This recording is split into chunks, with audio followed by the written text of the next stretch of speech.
你这个岳母，姓朱，名陈芝，去年11月来的台北，经常会去斗公馆打牌、听戏，在台北的官妓圈子里非常吃得开。她们这帮姐妹，平均1周至少1次聚会，是，经常会去鸿祥绸缎庄买料子。今早说是要去花莲买玉，离开了。还能想起别的吗？我知道的一切，我全部都告诉您了。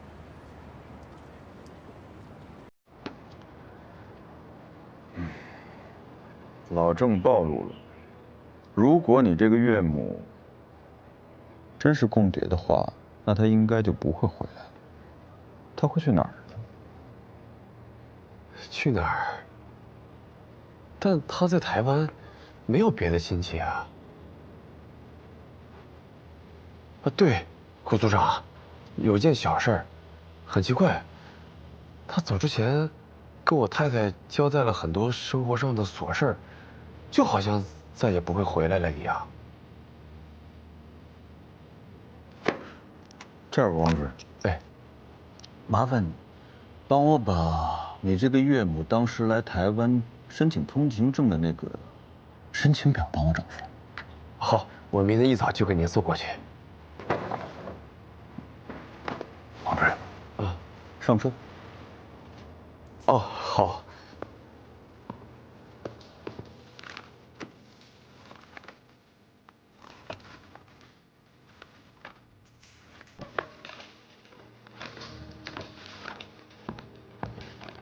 找到了。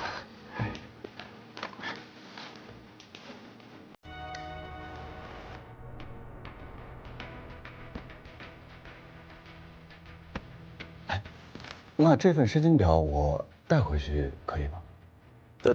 当然，我愿意配合您的一切行动。那就太感谢了。哎，应该的，应该的。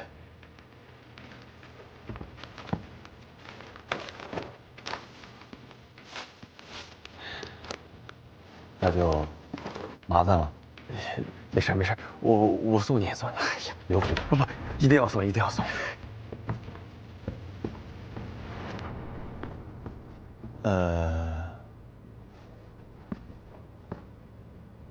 你之前那个马主任，马中队啊，不就是因为和共谍扯上关系才被撤掉的？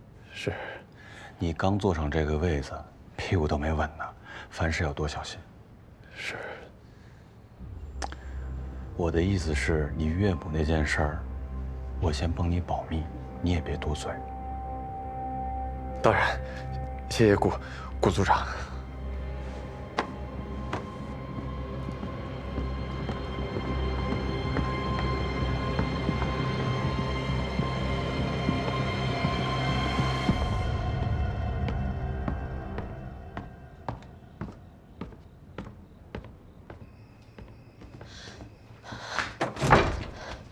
怎么说这么久啊？都说什么了？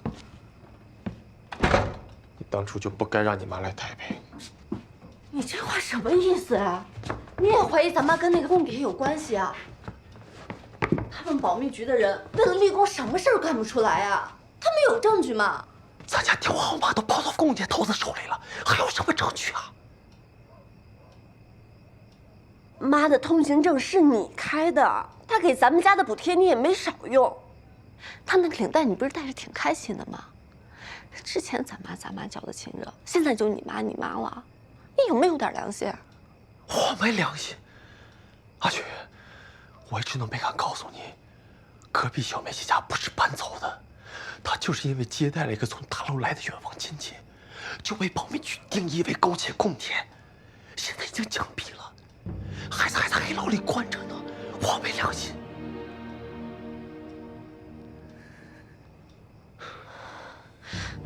长城，以后咱们少跟那个顾组长来往，妈他不可能是共谍的。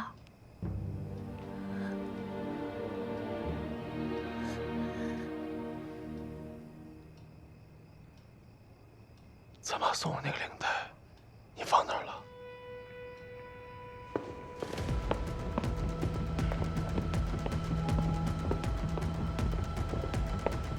下班了。哎，你谁呀？保密局查案。哟，长官，你有什么事儿？今天有没有民间船只离开台北？就2班，一班去了舟山，一班去了海南。那把乘客登记表拿出来。哎，这就是登记表。你帮我查一下，有没有一个叫朱晨之的40多岁的中年女性？哎，朱晨之，她有可能改了其他姓名。其他姓名？算了。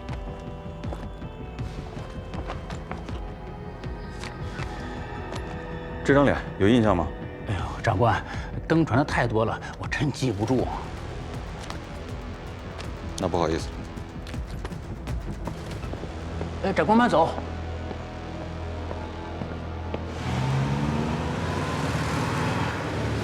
组长，你要去交际科。您是怀疑交际科被渗透了吗？哦，说说你的想法。听说组长今天外出了一下午，应该是查到了些什么。这个老甄的下落迟迟没有线索，目前离开台湾的途径几乎被封锁。如果这个时候共党来个灯下黑，冒险让同党给老甄搞个假身份，然后光明正大的用通行证离开台湾，这可能会是我们忽视的一个点。组长，您的思虑真的是周全啊。我是说错了什么吗？你以前没这么多话。我这不是刚上任吗？想跟您啊多学点经验。别紧张，没有责怪你的意思。你刚才分析的都非常对，只不过最后那句溜须拍马没必要，别学那些坏毛病。就最后那句，思虑周全。我要是真的思虑周全的话，怎么会到现在还抓不到那个人？翁队长去山里找老甄，还顺利吗？还在等信儿。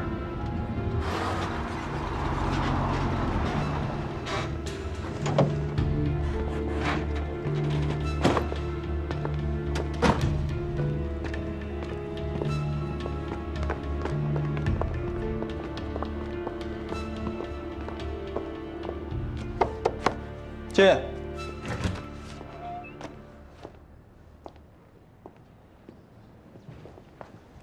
倪科长，好久不见。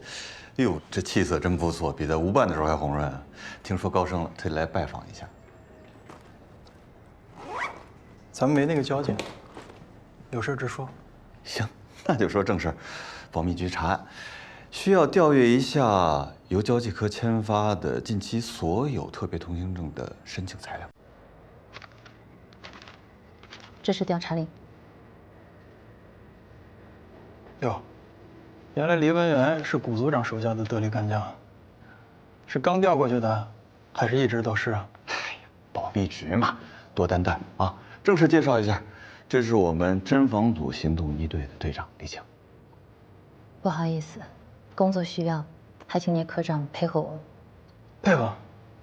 可是所有申请表的材料都在档案库存档，你们早撤地了。哦，但是你是交际科科长啊，还得麻烦带我们去一趟。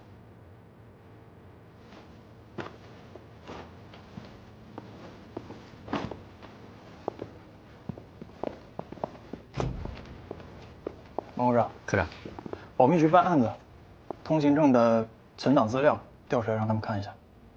可是我要下班了，要不你看明天行不行？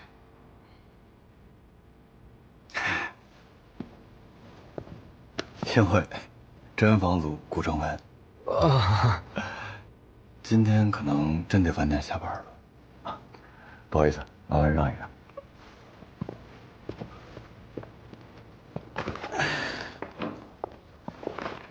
满屋的资料，哪一天的8号到15号的，有劳了。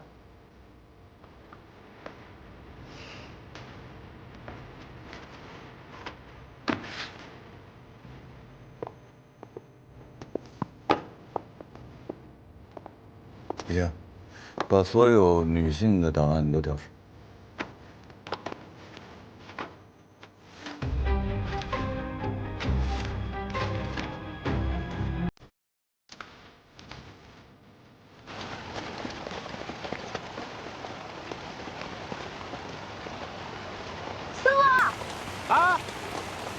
有人要出海了！哎呦，太太，侬莫开玩笑嘞！搿套金富贵的介严，再搞天公介推办，没说要出海哦。哎，钞票好都付开了呗。我看看搿套风浪介大，我就算出天锅啊，也没人敢出海哦，性命飞机啦！哦。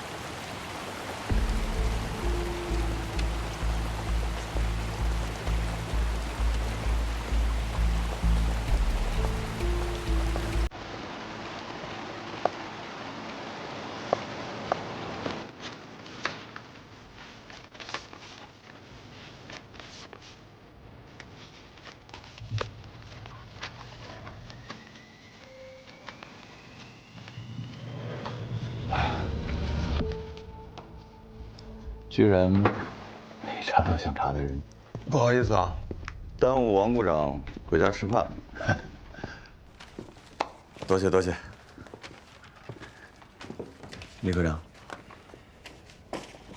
不用客气，应该的。那也还是得多谢。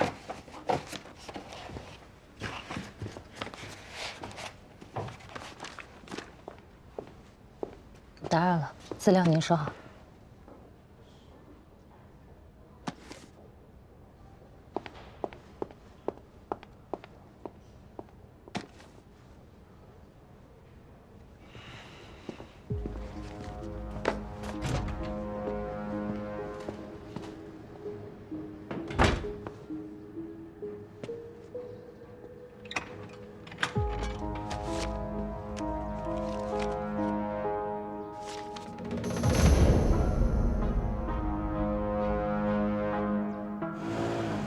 组长，您让我查关于女性的资料，是和老郑有什么关系的人吗？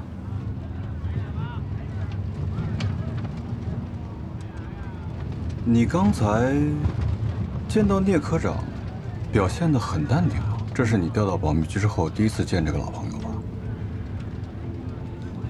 原来组长带属下来交际科，也是有意安排。台北就这么大。 早晚都会碰到的。组长，您就不怕他跟国防部汇报吗？怎么了？难不成你在渗透过程当中被聂科长抓住了什么把柄？当然没有。那就好，没什么可担心的。他可以调职，你当然也可以调职。是属下多虑了。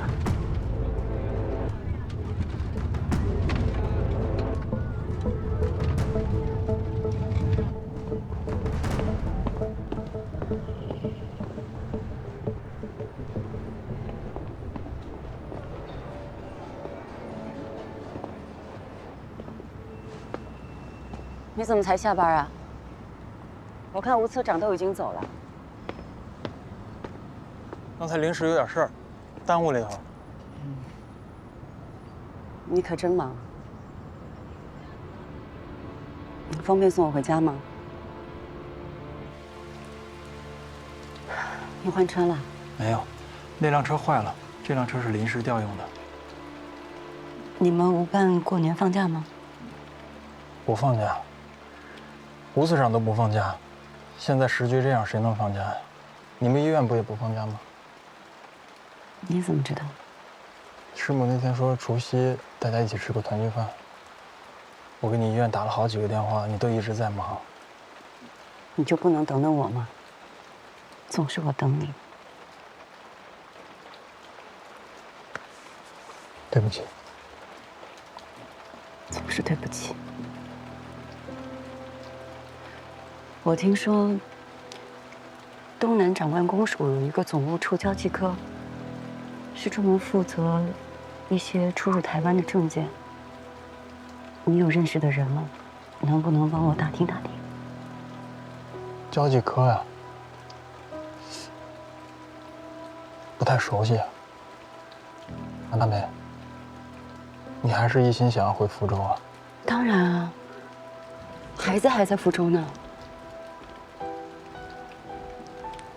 我知道，可是阿梅，你听我说，现在的福州已经是共区了，你是国军上校的妻子，你要是回去的话，处境会非常的困难。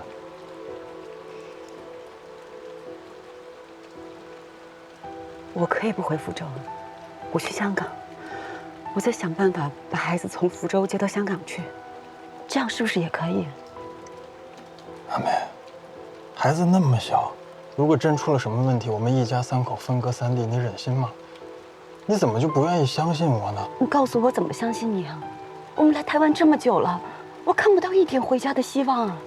我只要一问你，你就敷衍我，我每天都在提心吊胆，你知道吗？我已经不奢求你能够跟我一起去美国，我现在只想去香港，你就不能帮帮我吗？我也想帮你，阿梅。我也想女儿，可是我们现在没有办法。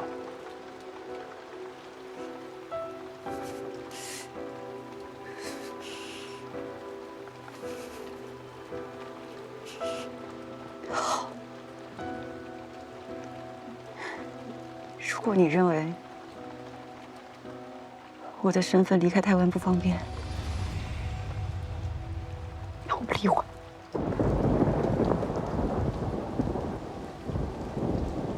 你继续做你的国军上校，我只想做好孩子的妈妈。我也不想每天都担惊受怕。半年。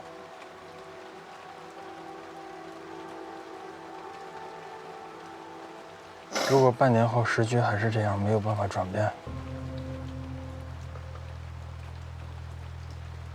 我尊重你的选择。再给我最后一个机会，给我们一家3口一个机会。2个月可以，我再给你2个月的时间。如果你给不了明确的答复，我会做出自己的选择。这是我最后一次妥协。好，2个月，等过上好日子，我会弥补你，弥补女儿的。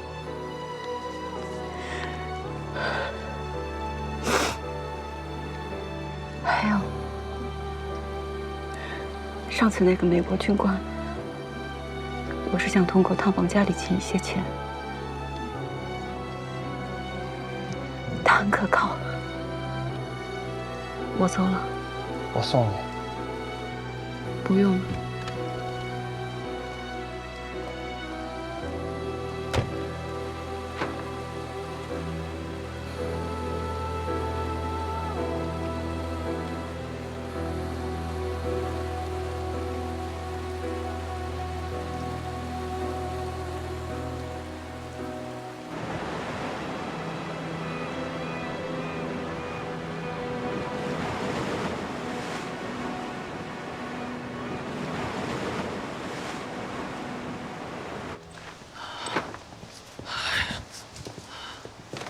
哎呀，怎么样啊？四小姐，我托人帮你打听了，这两天天气太不好了，没有人愿意出海。这个时候，你这2天想走，我看够呛。那多加点钱不行吗？人家挣钱也得要命啊。要不这样，四小姐，你就在这儿多待几天，等天好了再走嘛。是，也只能这样了。我帮你查过了，今天松山机场一共飞出去3架军机，上午2架是飞往舟山的，下午1架飞往海南。至于机上到底有什么人，军事机密。明白，先多谢局长帮忙。再有就是局长，属下还想请您帮个忙，帮我们安排一架飞机。我需要尽快赶往舟山。我在查那个人，应该是昨天上午就已经乘军机抵达舟山了。到底是什么人啊？比你查老郑的下落还重要。东海小组和太工委之间的联络员。当然，我现在只是推测，还没有实证。依据？那个老郑留下了一个电话号码，地址是省警务处电讯所王长长王科长的家里。这个王主任家几个月前，也就是张浩死了之后，突然来了一个大陆的亲戚，是王太太的养母，非常善于交际。2天前，他以去花莲买玉的名义离开了台北。我派人去查过了，没有这个人的下落，甚至离开台北的船我也查过了，没有结果。再有就是吴次长的副官聂希，在近期调到了交际科，经他手办出了很多张的特别通行证，这所有线索连在一起，让我不得不怀疑。再加上我通过调查，他的老家在宁波镇海，舟山有去镇海的船，我需要立刻赶往舟山，去抓到这个市长。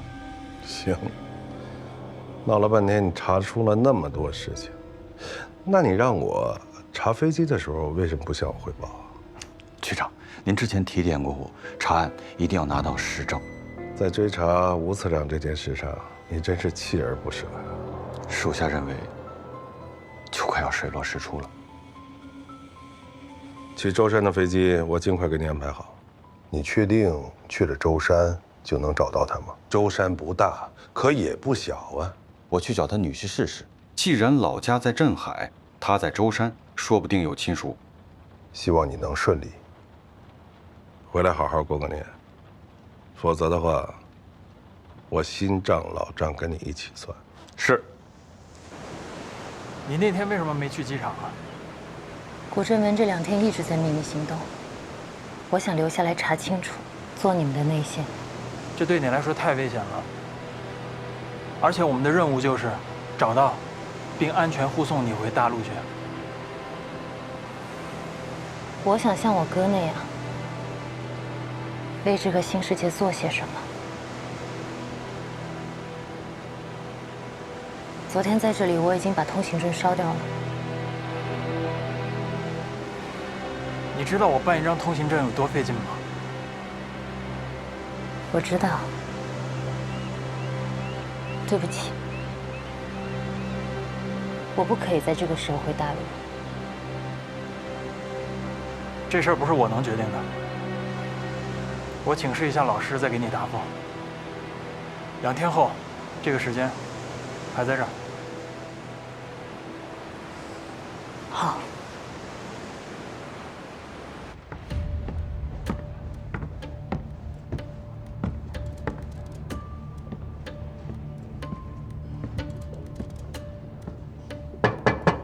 谁？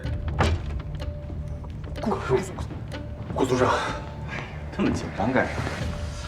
我就是路过，然后反正一直在烦你那个岳母的事儿嘛，正好路过你这儿就上来聊2句。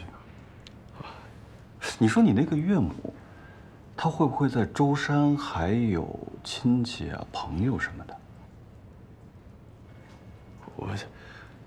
她就是我太太的养母，我们之前也没有什么来往，所以她在舟山有什么社会关系，我是真的不知道。那当然的，你知道才奇怪了，毕竟那是你太太的养母嘛。你别多想。不是，顾组长，能不能尽量还是避开我太太？我怕她都想。当然。要不然我为什么不先去找他呢？我来找你，一看你们2口子感情都特别的好，是吧？而且这又新添了公子，正是蜜里调油的时候，怎么能因为这种事影响你们夫妻感情呢？老话说得好呀，宁拆10座庙，不毁1桩婚，对吧？顾组长，我懂您什么意思了。那我一下班我就替您向我太太问清楚。等什么下班啊？坐我车去，来，帮我拿。今天是年30啊！知道，给你们家年夜饭添个菜嘛，年年有余，多好。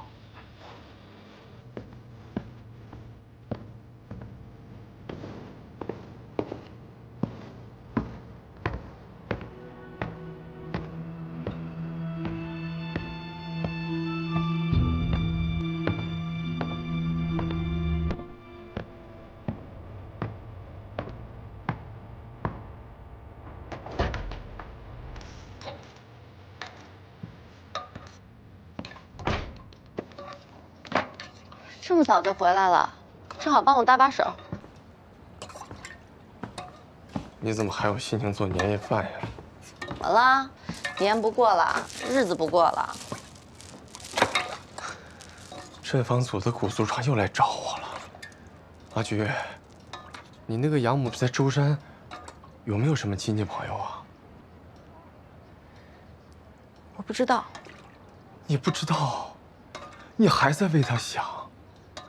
他把我们家电话号码给公爷的时候，有没有替我们想过？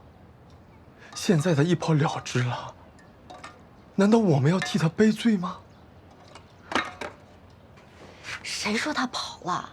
你凭什么说他跑了？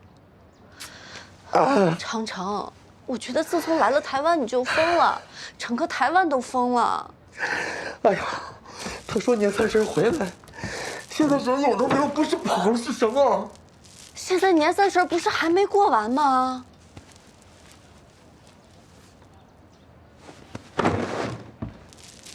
阿菊，谁也没说妈的身份就一定有什么问题。古组长之前来我们家，也是想把电话号码的事调查清楚。就像你说的，现在保密局为了建功立业，大街上的阿猫阿狗都说成共谍，所以古组长能够耐着性子仔细调查，我们就好好配合就是了。真的要是把他逼急了，我们真的会被抓到牢里面，我们会被枪毙。我不怕死，我知道你也不怕。但孩子呢？孩子怎么办？行了，大过节的，干嘛说这么不吉利的话？哎呀，古组长在外面等着呢。阿菊。你藏在柜子里的钱，就是你妈留给你的，对吧？你真的还觉得他能回来吗？啊？况且，他又不是你亲妈。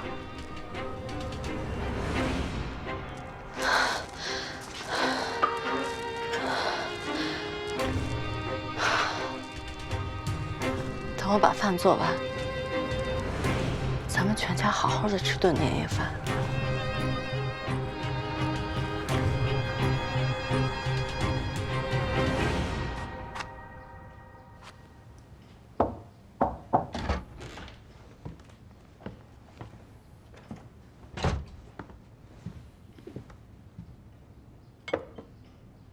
刚刚跟闽员通完话，舟山天气不好，不只是指挥部的船只。很多民船也都无法出港，陈太太可能无法离开。岛上的天气是这样，上午阴雨，下午没准就能放晴。老师，你也别太担心了。你最近多注意听广播，陈太太一旦安全抵达，会通知我们的。哎，忘不了的。哎。不是让你少来吗？怎么又跑过来了？师母让我来吃年夜饭啊。哦，这就除夕了。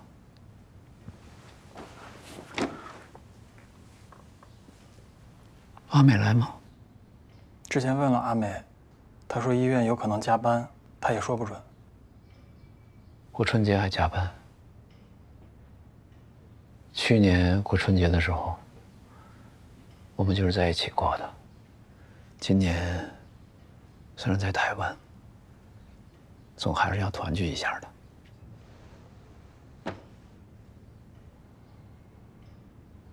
老师，还有一件事，我见过李晴了，她不愿意回大陆，坚持要留在台湾跟我们一起工作。这事儿得您来做决定。你看看有没有可能安排时间，我想见他一面。好，老师，您喝口茶吧，等会儿该凉了。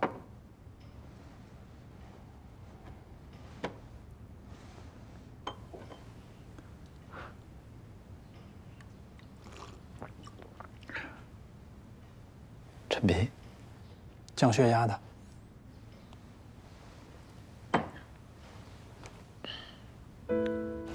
和气作春言，以作寒归塞地天。岁月翩翩人老矣，华颠胆冷烫。哎，烫！吴建成，慢点儿，跑什么呀？我还没教完呢。哎呀，我不想学了，太难了。你。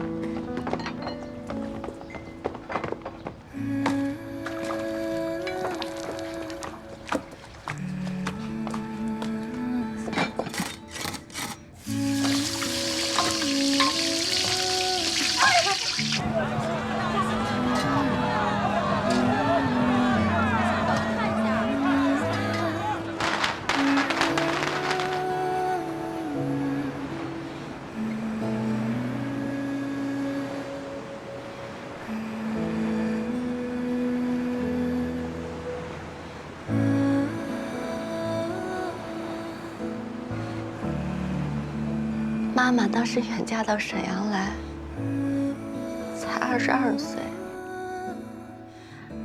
她知道爸有2儿2女，拖累很大，但还是义无反顾地嫁过来了。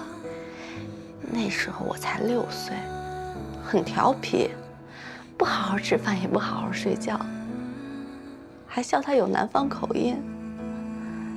可她对我们特别有耐心。把我们当亲孩子看，给我们买时兴的衣服，在我们的鞋帽上绣上好看的花样，还弹琴唱歌讲故事给我们听。我们那个原本冷清的家，因为他的到来变了模样。我再也没有因为想妈妈半夜哭醒过。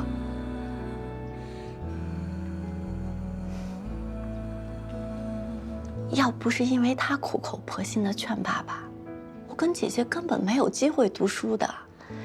是他手把手的，一字一句地教姐姐，我就跟在后面学，背完了1整本的《千家诗》。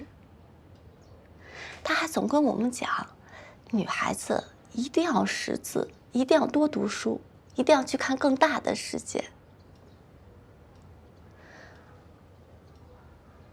妈，她真的很好，很爱我们。她是这个世界上我最敬重的人。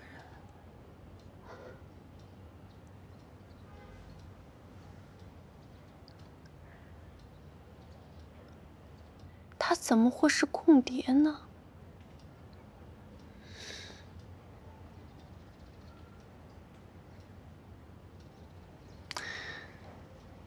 现在没有别的办法了，我去顶罪，我就说是我把号码给的老郑，这样或许能保全你妈，也能保全我们这个家。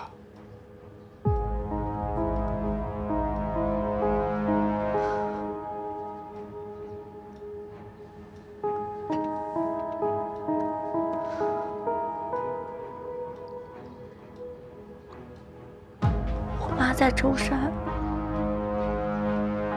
是有个亲戚。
你别走，你过来一起坐着吃。哦，不用了，太太。哎呀，没关系的，这大过年的没这么多规矩。快快，人都热闹。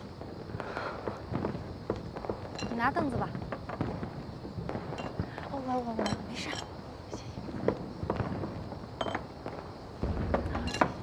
你也喝点酒啊。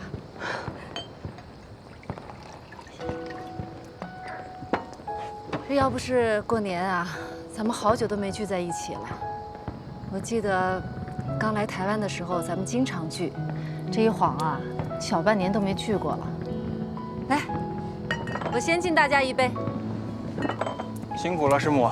不辛苦，不辛苦了，老师。新年快乐！新年快乐，建成。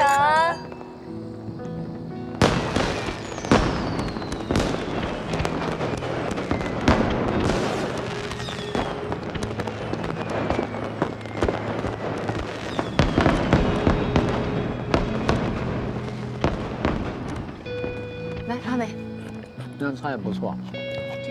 你师母手艺还行啊？一直都很棒。我吃她做菜这么多年了，就是吃不够。真是要谢谢师母，谢谢老师。本来我还想说跟阿美一起做点菜，请大家去我们那儿过年。那怎么行啊？这大过年的，肯定得在我们这儿一起团聚才行啊。念希哥哥，你调了什么新工作？为什么都不能来家里吃饭了？我这不来了吗？给你加个鸡腿好不好？好。你多吃点啊。你调工作了？什么时候调的？好像是上周调的。教这科科长吧。你老师也没跟我说，他也没跟你说啊？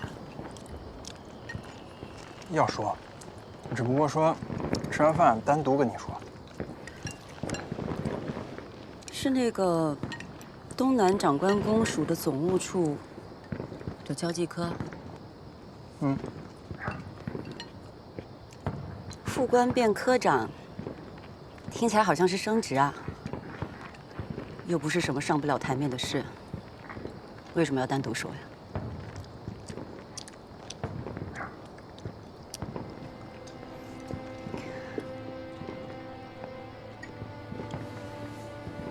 我作为你的妻子，应该恭喜你才对。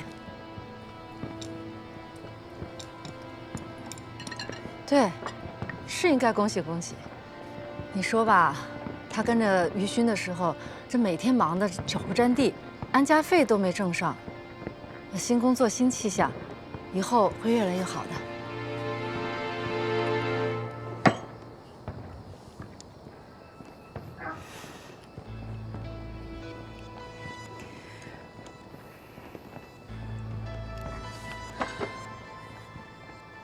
可是那天为什么我们两个见面，你要骗我呀？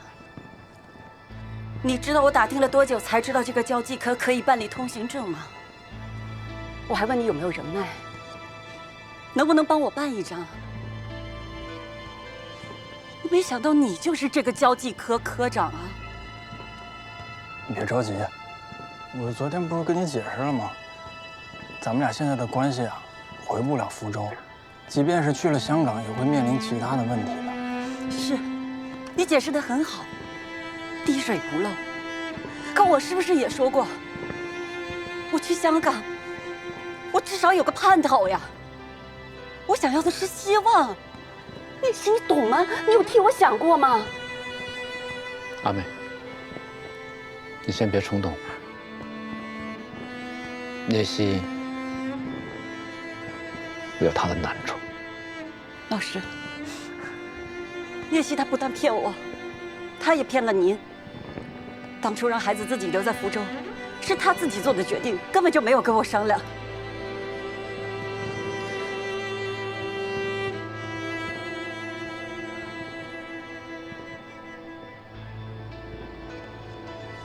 事已至此，我也不想再抱怨什么。毕竟当初是我自己要坚持跟他来台湾的。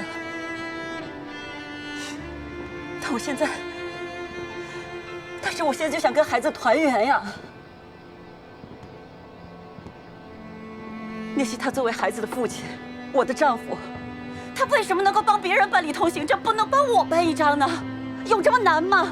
我真是想不明白了。阿梅，你先坐下。之前，他们交际科有一位同事，因为给家人办了通行证，被发现后，怀疑通共叛逃，被枪毙了。